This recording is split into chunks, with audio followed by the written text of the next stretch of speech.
दोस्तों, आज की हमारी कहानी है स्वर्ग का अधिकारी। किसी नगर में एक धनी व्यक्ति रहते थे। उनका नाम था राम प्रसाद।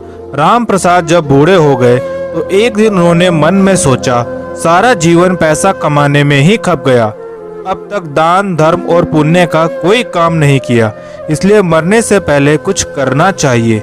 किसी से सुना था कि अंतिम समय में गाय का दान करने से सभी पाप मिट जाते हैं और मनुष्य सदगति को प्राप्त होता है। राम प्रसाद ने सोचा, क्यों ना गाय का ही दान किया जाए। मन में निश्चय कर वे गाय की तलाश में निकल पड़े।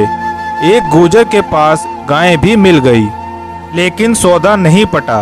उस मरियल गाय की कीमत राम प्रसाद 2 रुपए से अधिक नहीं देना चाहते थे, जबकि गुर्जर 2.25 रुपए से कम कीमत में गाय को नहीं बेचना चाहता था। बात बनी नहीं तो राम प्रसाद खाली हाथ वापस लौट गए। कुछ दिनों बाद राम प्रसाद बीमार पड़े और इतने कमजोर हो गए कि उन्हें जीवन की आशा न रही। उन्होंने अपने बेटे को बुलाकर गाय दान करने की अंतिम इच्छा प्रकट की। पुत्र बोला, आप जो आज्ञा करे वही होगा। गाय के अलावा अन्न व सोना चांदी सब कुछ दान करेंगे। राम प्रसाद ने कहा, नहीं नहीं, केवल गाय का दान बहुत है। राम प्रसाद ने बताया कि फला गुर्जर के पास एक गाय है। कुछ समय पहले उसकी कीमत 2.25 रुपए थी। अब वह शायद कुछ रियायत कर दे, लेकिन तुम उसकी कीमत 2 रुपए से अधिक ना देना। पिता की आज्ञा पाकर पुत्र गुर्जर के पास पहुंचा और 2.25 रुपए में गाय खरीद ले आया। राम प्रसाद को जब मालूम हुआ कि बेटा गाय की पूरी कीमत चुका आया है तो ऐसा सदमा पहुंचा कि तत्काल उनकी मृत्यु हो गई। इस बीच गाय कमजोर हो चुकी थी, अतः राम प्रसाद की मृत्यु के 4 घंटे बाद वह भी चल बसी। मरने के बाद राम प्रसाद की आत्मा को यमराज के पास पहुंचाया गया और उनके पाप पुण्य का लेखा जोखा करने के बाद यमराज बोला, राम प्रसाद, आपने अपने जीवन में पुण्य का कोई काम नहीं किया है। मरते समय एक गाय का दान किया है, वह भी 4 घंटे बाद मर गई, इसलिए आपको 4 घंटे का स्वर्ग मिलेगा और बाकी समय नरक में बिताना पड़ेगा। राम प्रसाद बोले, कोई बात नहीं, मुझे 4 घंटे के लिए स्वर्ग मिला है तो पहले मुझे स्वर्ग भेज दो, शेष समय में नरक में बिता लूंगा। यमराज बोले, पहले 1000 वर्ष नरक में जाना होगा, उसके बाद आपको स्वर्ग भेजा जाएगा। राम प्रसाद अड़ गए, बोले, मैं पहले स्वर्ग जाना चाहता हूँ। यमराज ने डपटते हुए कहा, स्वर्ग पहले नहीं, पहले नरक की हवा खाओ, यही हमारा नियम है। दोनों में वाद विवाद चल रहा था कि पैने सींग वाली गाय भी वहां आ पहुंची और राम प्रसाद के पास खड़ी हो विनम्र स्वर में बोली, मैं आपका कमाया हुआ पुण्य हूँ, इसलिए 4 घंटे के लिए आपकी सहायता करने आई हूँ। आप आज्ञा दें, मैं आपकी क्या सेवा कर सकती हूँ। गाय को अपना सहायक पाकर राम प्रसाद को साहस मिला। बोले, यह यमराज मेरी बात नहीं मानता, पहले मुझे नरक भेजना चाहता है। यदि सचमुच तुम मेरी सहायता के लिए आई हो तो इस यमराज का पेट फाड़ डालो। सुनते ही गाय अपने पैने सींग उठाकर यमराज की ओर दौड़ी। यमराज अपना आसन छोड़ भाग खड़ा हुआ और त्राही त्राही करता हुआ ब्रह्मा जी के पास पहुंचा। यमराज को भयभीत हुआ देख ब्रह्मा जी मन ही मन शंकित हुए।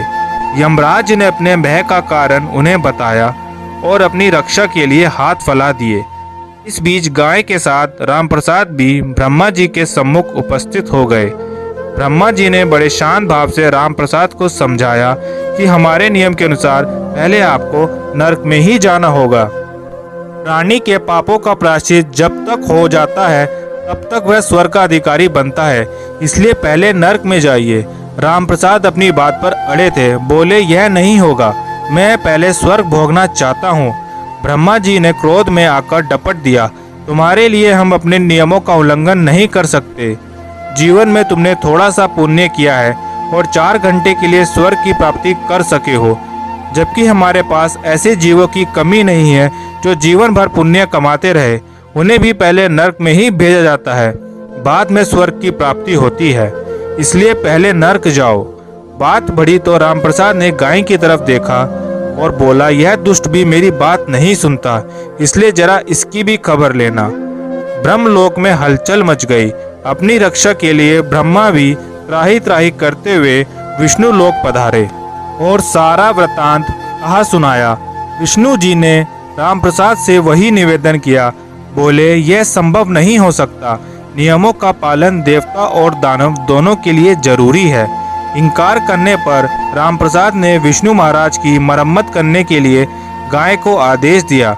ब्रह्मा, विष्णु और यमराज तीनों अपनी जान हथेली पर रखकर भागे और कैलाश पहुंचकर भगवान शंकर को जगाया। अचानक इन लोगों के आने के कारण जानकर भगवान शंकर को दुख हुआ।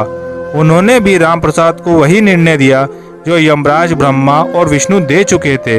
इस बीच गाय का समय समाप्त हो गया। वह वापस लौट गई। अब रामप्रसाद असहाय हो गए। उन्हें भगवान शंकर के अंतिम निर्णय को स्वीकार करना पड़ा। रामप्रसाद बहुत चतुर बुद्धि के थे। चलने से पहले तीनों देवताओं के आगे हाथ जोड़ खड़े हुए और अपनी दृढ़ता के लिए क्षमा याचना करते हुए बोले, यमराज, आप तीनों देवता महान हैं। अपनी पुण्य प्रताप आंखों से मैंने आप लोगों के प्रत्यक्ष दर्शन प्राप्त कर लिए। जो दर्शन बड़े बड़े ऋषि मुनि, संत, साधु और भक्तों को कठिन तपस्या के बाद मिलते हैं, वह मैं आसानी से कर पाया हूँ।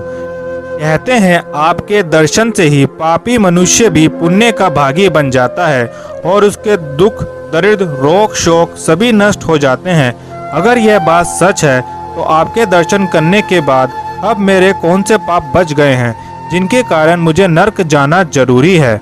सुनकर देवताओं ने आपस में विचार किया, रामप्रसाद ठीक कह रहे हैं। यदि अब इन्हें नर्क भेजा जाता है तो हमारे दर्शनों का कोई मूल्य नहीं रहेगा। सोचकर बोलो, तुम ठीक कहते हो। हमारे दर्शनों से तुम्हारे पाप छूट गए हैं। तुम अब नर्क के अधिकारी नहीं हो। यह कहते हुए देवताओं ने रामप्रसाद को हमेशा के लिए स्वर्ग में रहने की अनुमति दे दी। दोस्तों, इस कहानी में तो रामप्रसाद को अंत में स्वर्ग नसीब हो जाता है, लेकिन अगर आपने अपने जीवन में अच्छे कर्म नहीं किए तो आपको नर्क ही नसीब होगा। इसलिए इस कहानी में हमें यह सीख मिलती है कि हमें हमेशा अच्छे कार्य और भगवान नाम में लीन रहना चाहिए, तभी हम स्वर्ग के भागीदार बन सकते हैं। दोस्तों, अगर आपको हमारी कहानी पसंद आई तो वीडियो को लाइक करें और चैनल को सब्सक्राइब करें।